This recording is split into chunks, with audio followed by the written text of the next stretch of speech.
Abafazi befabazi, shothi nami ngempela ngingufakazi. Igazi ilona elibika ingozi, izinyembezi zikhomba usizi. Konakala khona kwasekuqaleni emhelweni, kuthabelethe ingane bese iphose emgodini esitamkokweni. Nawe ntokazi uzokhula sizokubiza ngemfazi. Uma sibheka wena sobe sibheka usizi. Emehlweni ethu kuyobe kugeleza izinyembezi, kungenxa yabafazi befabazi.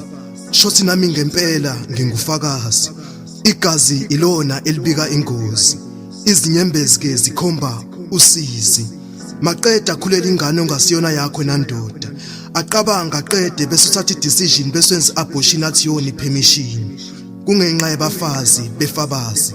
Shothi nami ngempela ngingufakazi.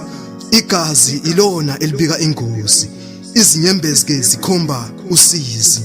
Songaze undlule ngempela emhlabeni, Solomon ugodla ufakazi ngaphakathi enhlizweni. Ngavele ngasola khona kwasekuqaleni ukuthi lengane ayigodlile ize ngisho lonyifuzo la ekhaya esiphongweni. Bekathuleleni khona kwasekuqaleni, ingane phela sewuzundlule nasemhlabeni. Kungenxa yabafazi befabazi. Shothi nami ngempela ngingufakazi. Igazi ilona elibika ingozi, izinyembezi zikhomba usizi. By Isicuda Poets, imbongi yokuthula noxolo.